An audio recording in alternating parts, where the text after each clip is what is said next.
ماہی Rajput novel episode number 4 شاہ حویلی کے lawn میں رنگ و بو کا سما تھا۔ شہر بھر کی کریم اس پارٹی میں انوائٹڈ تھی۔ بزنس مین، بیوروکریٹس، سیاستدان اور کچھ آرمی آفیسرز بھی اس پارٹی میں آئے تھے۔ خرم شاہ اور شازیہ بیگم بے دلی سے انٹرس پر کھڑے تمام مہمانوں کا استقبال کر رہے تھے، جبکہ میجر ذاوق لان کے درمیان میں ایک صوفے پر بیٹھا ٹانگ پر ٹانگ جمائے پورے حال پر نظر جمائے ہوئے تھا۔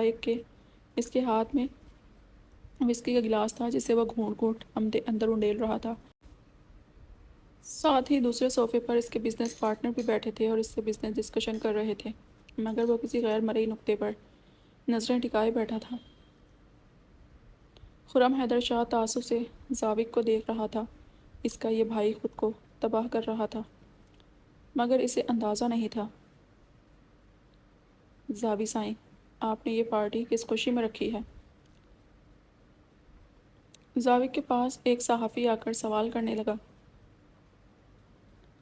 پارٹی کرنے کے لیے خوشی کا ہونا میٹر نہیں کرتا، بس جب دل چاہے پارٹی کرو اور انجوائے کرو، میجر ذاوق نے اس صحافی کی جانب دیکھتے ہوئے کہا۔ خیر، آج سے 7 سال پہلے ایک واقعہ ہوا تھا جس نے مجھے یعنی ذاوق شاہ کو بدل کر رکھ دیا ہے۔ سو اپنی زندگی میں ہونے والی اس تبدیلی کو میں اپنے جاننے والوں کے ساتھ سیلیبریٹ کر رہا ہوں۔ ذاوق نے ایک ایک لفظ پر زور دیتے کہا۔ کچھ ہی دیر میں ذاوق شاہ کے حکم پر ڈانسر اور سنگرز آئے جنہوں نے محفل کو 4 چاند لگا دیے۔ ذاوق شاہ بھی ان کے ساتھ ڈانس کرنے میں مصروف ہو گیا تھا۔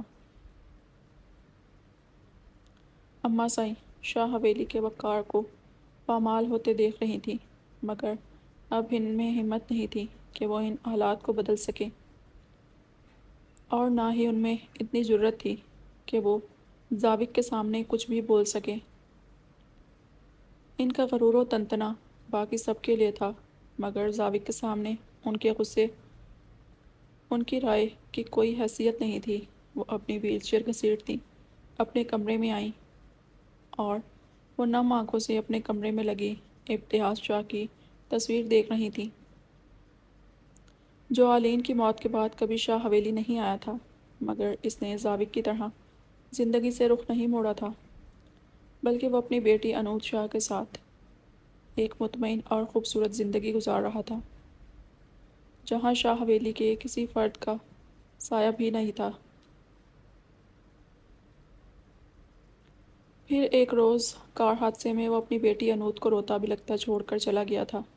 ابتہاج شاہ کی وصیت کے مطابق شاہ حویلی کے مکینوں کو اس کا آخری دیدار بھی نہیں کروایا گیا تھا،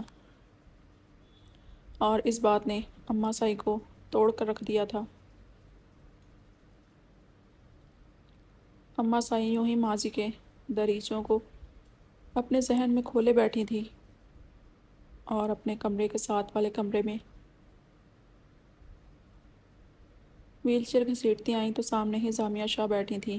اماں سائی نے تعصب سے جامعہ کی طرف دیکھا، جو کہ ابتہاج شاہ کے شدید وار پر زندہ تو تھی مگر اپنا ذہنی توازن کھو بیٹھی تھی۔ جامعہ شاہ کی زندگی اس کے لیے مسلسل عذاب سے کم نہیں تھی، اور یہی اس کی سزا تھی۔ وہ پورا دن ابتہاج شاہ کو دیوانوں کی طرح ڈھونڈتی رہتی تھی، مگر ابتہاج شاہ تو ان سب سے روٹھ بیٹھا تھا۔ ابھی بھی جامعہ شاہ ابتہاج اور التفات کی تصویر اپنے سینے سے لگائے بیڈ پر بیٹھ گئی تھی۔ اولاد چاہے جتنی بری کیوں نہ ہو، ماں کا دل کبھی اپنی اولاد کو برا نہیں بول سکتا۔ یہی حال اماں سائیں کا تھا۔ وہ جامعہ کو پاگل خانے چھوڑنے کے حق میں نہیں تھی۔ ان کی لاکھ منت سماجت کے بعد ذاوق حیدر شاہ نے جامعہ شاہ کو حویلی کے کمرے تک محدود کر رکھا تھا، جہاں اماں سائیں کے علاوہ کسی فرد کو جانے کی اجازت نہیں تھی۔ انوت شاہ کی آنکھ کھلی تو خود کو عزائم کی باہوں میں قید پایا اور عزائم کو دیکھ کر مسکرا اٹھی۔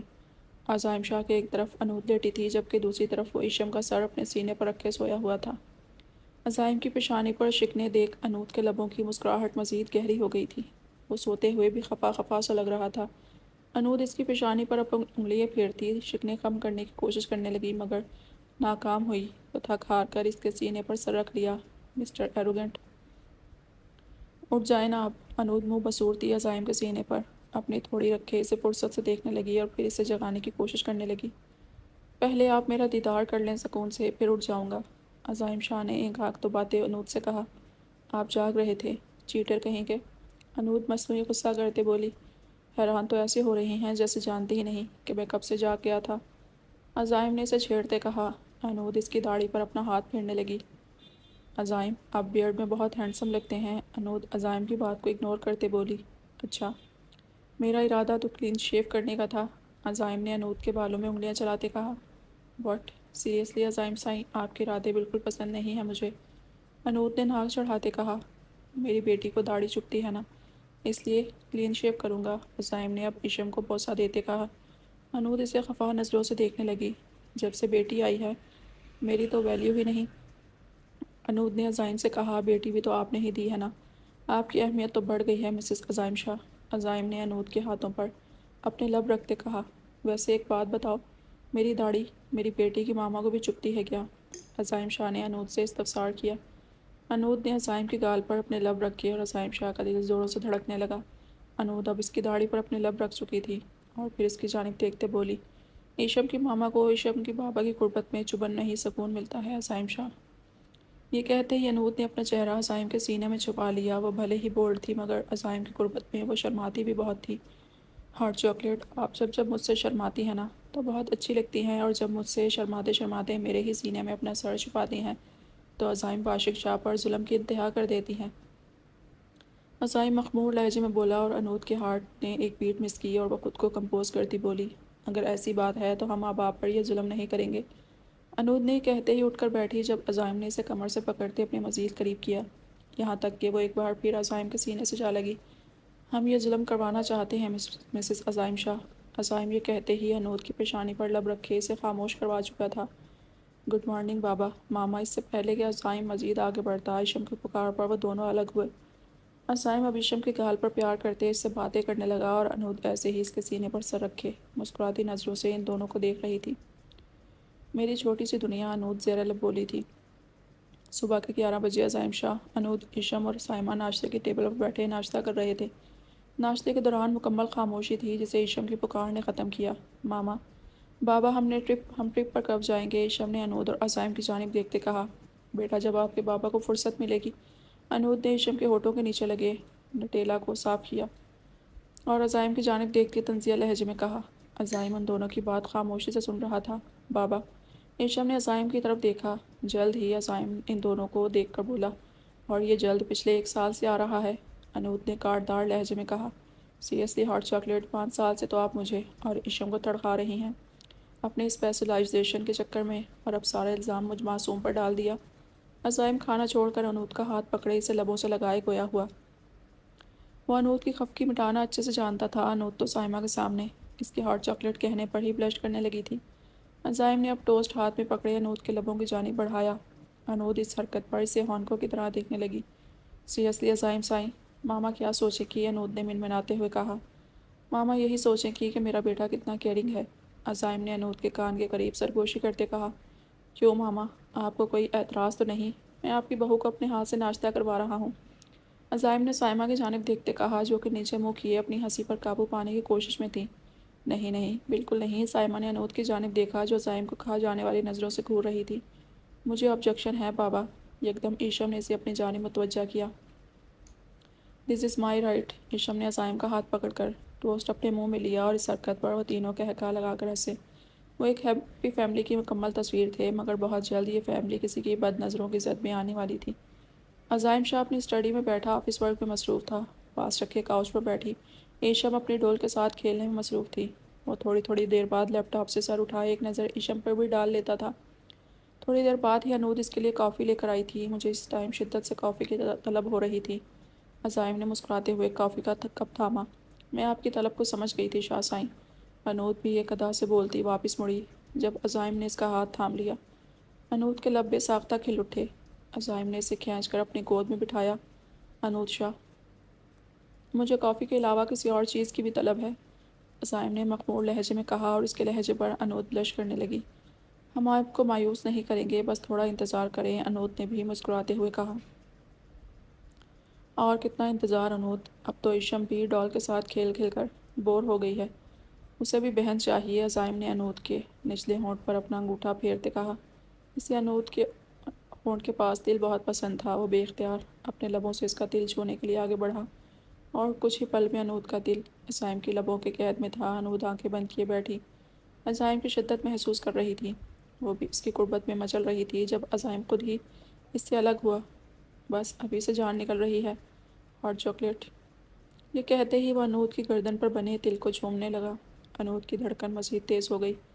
خود پر قابو کرتے عزائم کے سینے پر ہاتھ رکھے اسے خود سے دور کرتی اس کی گود سے اٹھی۔ جب سے شادی ہوئی ہے آپ بہت بے باک ہو گئے ہیں عزائم سائیں، کبھی بھی کہیں بھی کسی بھی وقت عمران ہاشمی بن جاتے ہیں آپ۔ انود یہ کہتے ہی پاس والے صوفے پر بیٹھی اور اپنی کافی کا مگ اٹھائے لبوں سے لگایا۔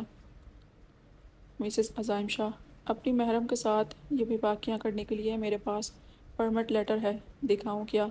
عزائم نے اسے باور کرواتے ہوئے کہا۔ اوہ تو انٹرنیشنل ماڈل اینڈ ایکٹر عزائم شاہ اپنے ساتھ اپنی پاکٹ میں نکاح نامہ لیا پھرتے ہیں، اسٹرینج تھا۔ انود بھی عزائم کو تنگ کرتے ہوئے بولی، بالکل نکاح نامہ جیب میں لے کر پھرتا ہوں، بھائی اتنا hot and most wanted actor ہوں، لڑکیوں کو یقین دلانا پڑتا ہے کہ مجھ پر ایک خوبصورت بلا کا سایہ ہے۔ عزائم انود کی جانب دیکھتے بولا۔ انود اس کے بلا کہنے پر غصیلی نظروں سے اسے دیکھنے لگی۔ کیا کہا؟ میں بلا ہوں؟ انود نے اپنی جانب انگلی دکھاتے کہا۔